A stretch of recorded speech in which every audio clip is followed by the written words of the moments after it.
Muito obrigado. Uma palavra também de agradecimento ao nosso anfitrião, que se está a despedir de 12 anos de exercício à frente da Junta de Freguesia da Golpieira e desejar que a sua sucessora, que está aqui connosco, na lista candidata, venha a recolher tanto ou mais sucesso ainda do que nós conseguimos aqui ter ao longo destes anos. Quero cumprimentá-los a todos. Hoje estamos aqui, sobretudo, para poder assinalar o nosso contentamento e, portanto, também a nossa confiança relativamente ao trabalho que fizemos aqui na Batalha nestes últimos 4 anos. A mim não me surpreende que seja assim, porque o Paulo Batista é alguém que conheço há muitos anos, fez um grande lugar no Parlamento, era um belíssimo deputado e há 4 anos decidiu que estava também na altura de dar um pouco da sua competência, da sua preparação, do amor que sente, evidentemente, a esta terra também, para poder, na Batalha, apresentar uma boa equipa, levar um bom resultado para a Câmara e depois pôr a Câmara ao serviço do município da Batalha e recolher, 4 anos envolvidos, o resultado desse trabalho. É isso que eu acho que aqui se respira muito intensamente. Não andamos preocupados com concluir à pressa alguma coisa que possa encher o olho a quem passa. Pelo contrário, foi um trabalho contínuo em que se procurou que na Batalha houvesse cada vez mais espaço para a dinâmica económica, para o investimento, para a preservação também do que são os nossos recursos aqui, e isso, creio que a preparação do Paulo Batista deu mais do que confiança, deu toda a garantia de que assim seria feito. E foi, e por isso é que eu creio que estamos aqui todos, lutando evidentemente por um bom resultado na Junta da Golpieira, mas também para a Câmara Municipal da Batalha. Paulo, parabéns por estes 4 anos, deixas-nos muito orgulhosos pelo trabalho que aqui realizaste e, sobretudo, boa sorte para esta campanha. Falta pouco para saber qual é a avaliação que se fará nas eleições, mas nós vamos muito confiantes de que fizemos muito bom trabalho para merecer um bom resultado no próximo dia 1 de outubro. Em segundo lugar, uma nota breve também, para dizer que, de um modo geral, o PSD tem mostrado nesta campanha eleitoral estar confortável com as escolhas que fez, com o trabalho que realizou. São muitas as eleições, elas ocorrem todas no mesmo dia, são simultâneas, mas são eleições que, sendo locais, são todas diferentes. Nós sabemos que é assim. Cada município é um município e nós temos sempre de dar atenção a todos. Sabem qual é o nosso objetivo em termos nacionais, não podia ser outro, um grande partido como o PSD, seja em termos nacionais, seja em termos autárquicos, só pode ambicionar ter mais mandatos do que os outros partidos.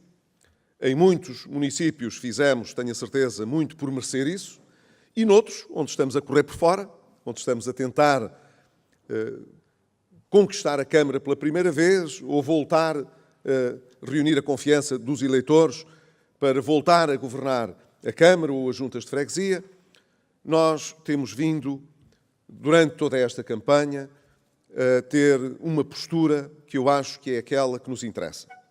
Estamos sempre focados nos nossos eleitores, nas nossas terras, nas nossas comunidades, pondo a política ao serviço das pessoas, procurando, portanto, não tratar os cidadãos como se eles fossem uns figurantes das nossas eleições. Pelo contrário, eles estão no centro das nossas atenções e não é só nas eleições, é no dia-a-dia, enquanto estamos a prestar serviço aos outros. Foi isso que procurámos também fazer, sempre em termos nacionais, ao longo de muitos anos de história do PSD.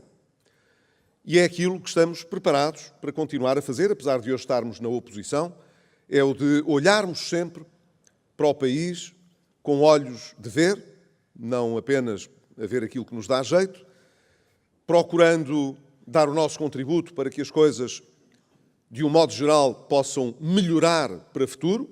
É isso que queremos todos, não é por estarmos na oposição que queremos que as coisas corram mal. Pelo contrário, já tenho dito isto noutras ocasiões, eu gostaria muito de poder voltar a ser Primeiro-Ministro e em melhores condições do que já tive antes. Portanto, não há ninguém que queira andar a administrar resgates e situações horríveis como aquelas que nós passamos. Nós também temos direito a poder governar em condições mais favoráveis. Fizemos muito por isso e tenho a certeza de que isso voltará a acontecer. Mas, até para que volte a acontecer, é muito importante para todos nós que o nosso futuro possa ter um horizonte melhor do que aquele que foi o passado que obtivemos. Ora, é muito importante, tenho insistido nisso, que, do ponto de vista político, seja na política nacional, seja na política autárquica, nós possamos sempre acrescentar alguma coisa para o futuro. Ninguém colhe mais no futuro se não sonhar no presente. Se no presente apenas nos limitarmos a administrar o que existe, isso é o que existirá para o futuro. Se queremos mais do que temos hoje, temos de fazer mais do que já fizemos para alcançar um resultado melhor. E isso é muito importante para o país, porque, como sabem, infelizmente, ao longo dos anos, o Estado assumiu demasiadas responsabilidades, endividou-se muito, e os privados também, não foi só o Estado, foi o Estado e os privados. Portanto, só há uma maneira das coisas poderem correr com alguma folga, bem, para o futuro. É todos termos a possibilidade de ver a nossa economia crescer o suficiente para pagar o que se deve e investir para o futuro. É isso que queremos. E para isso nós temos ainda muita coisa que fazer. Já lá vão 2 anos desta legislatura e pouco se fez a pensar nesse futuro. Tem-se feito muito a olhar para o curto prazo, a desafiar um bocadinho as probabilidades, a esticar um bocadinho a corda, a criar expectativas muito elevadas. O Governo parece que agora começa a acordar para essa realidade e começa a pôr água na fervura e a lembrar que há restrições e que há limites e que não se pode satisfazer tudo. Demoraram 2 anos a chegar a essa conclusão.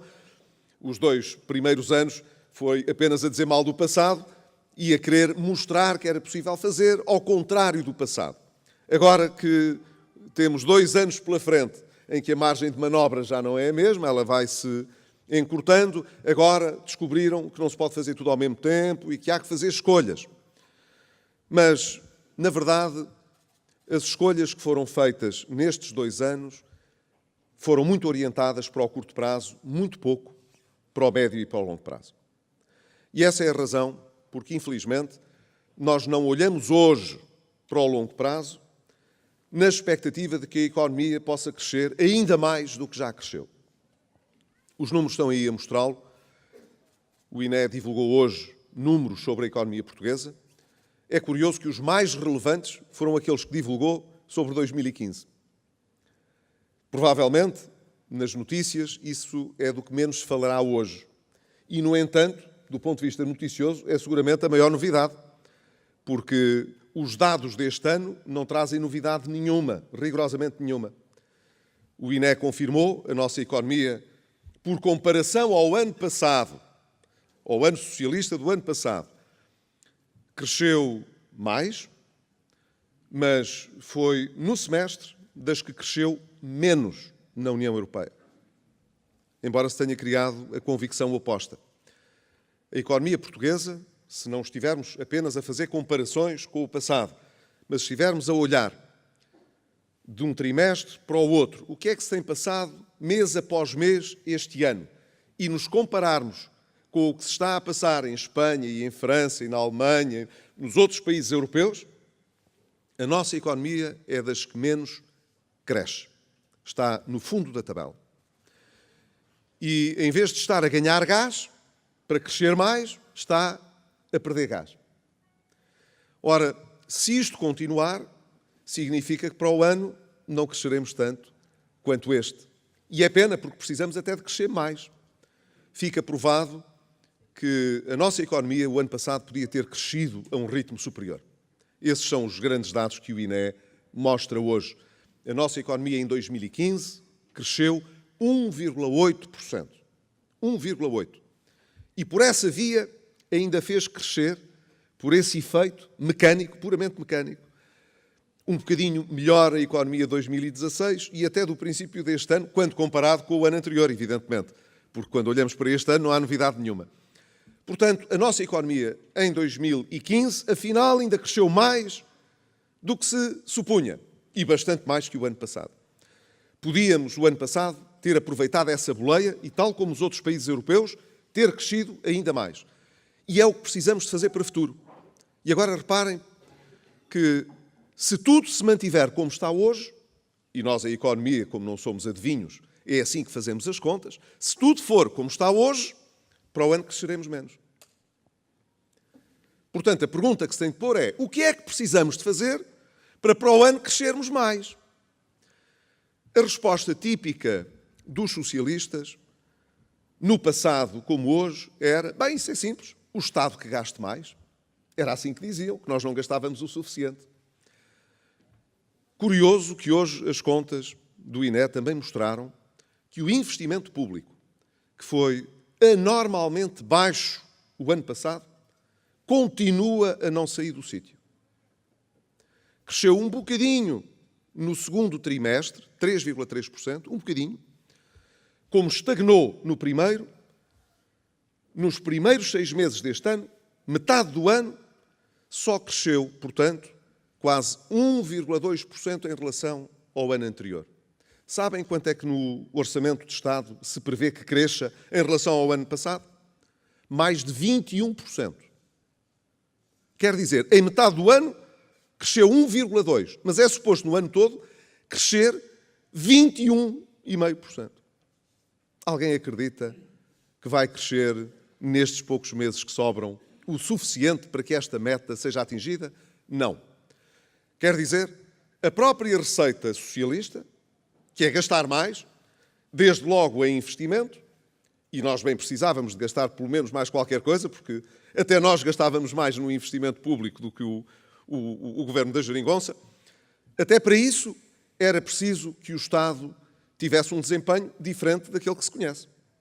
Quem ouça os membros do governo, todos os dias eles dizem que agora é que o investimento vai arrancar. O ano passado não, porque a gente tinha deixado isto tudo sem projetos. Era a crítica que faziam.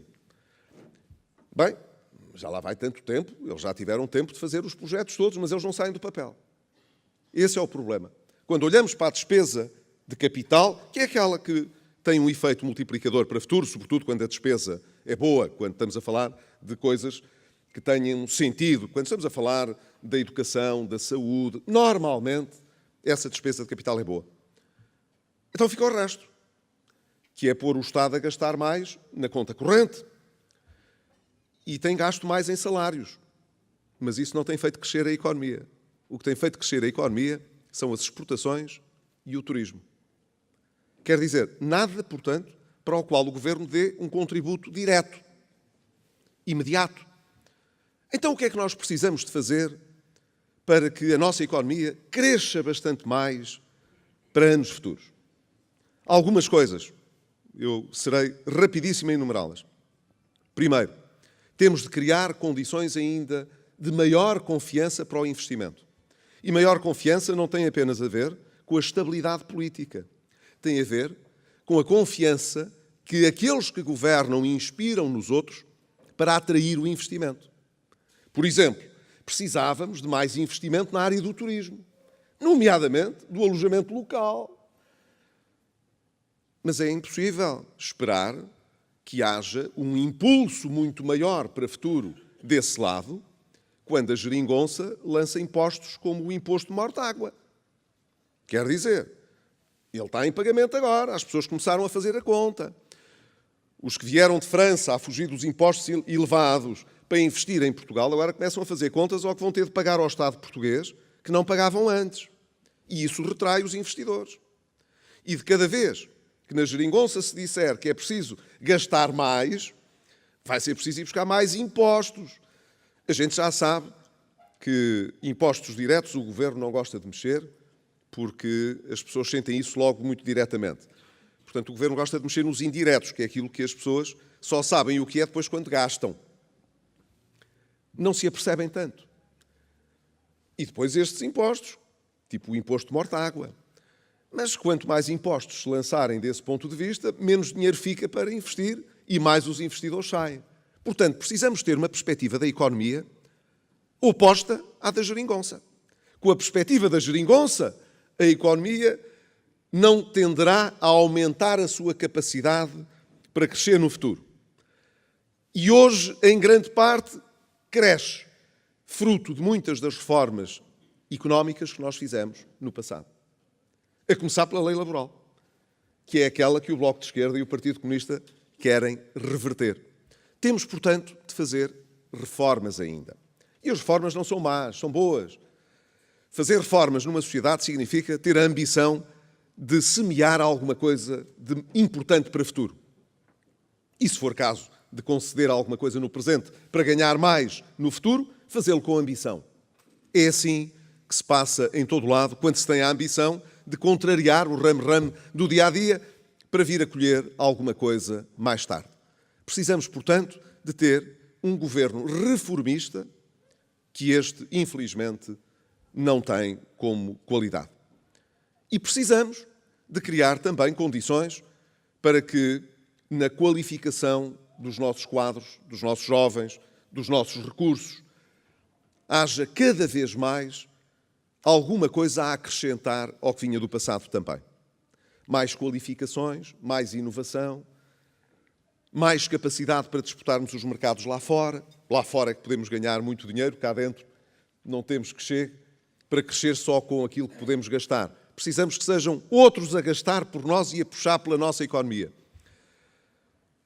Reparem que nestes anos a Espanha tem dado um contributo maior para o crescimento da economia portuguesa do que o governo português. O que nós temos exportado para a Espanha, com a Espanha a crescer, tem sido, porventura, mais importante do que o esforço direto que o governo português faz através do seu Orçamento de Estado. Portanto, temos de aproveitar também o crescimento dos outros para crescer ainda mais com eles. E depois, evidentemente, lançar as sementes das reformas que são necessárias para que o nosso crescimento amanhã se possa fazer também com condições próprias. Termino apenas com uma nota brevíssima, mas que gostaria de fazer aqui, sobretudo porque a comunicação social nos está a acompanhar, e era muito importante que este tema hoje não ficasse esquecido. Ontem houve um Conselho Superior de Defesa Nacional. Na sequência, de resto, de uma reunião importante que teve lugar no Parlamento, numa comissão parlamentar, onde o Ministro da Defesa foi prestar contas do que são as intenções do governo português em matéria de segurança e defesa. Segurança e defesa na Europa e aonde Portugal participa, nomeadamente, na NATO. Dirão, mas que chinesice agora estar a falar de segurança e defesa no meio da campanha eleitoral para as autárquicas, o que é que isto tem a ver uma coisa com a outra? Tem tudo. Tem tudo. Uma das coisas que tem feito crescer bem a nossa economia é o turismo. E uma das coisas muito importantes para o turismo é a segurança. Basta dizer que hoje temos cá muita gente que não tínhamos antes, que fugiu de outros sítios, que se sentiram ameaçados com falta de segurança, nomeadamente na bacia do Mediterrâneo. E por isso passamos a ter muito mais gente cá. E nós queremos que eles cá fiquem. Queremos, portanto, preservar boas condições de segurança cá e na Europa. Isso é muito importante.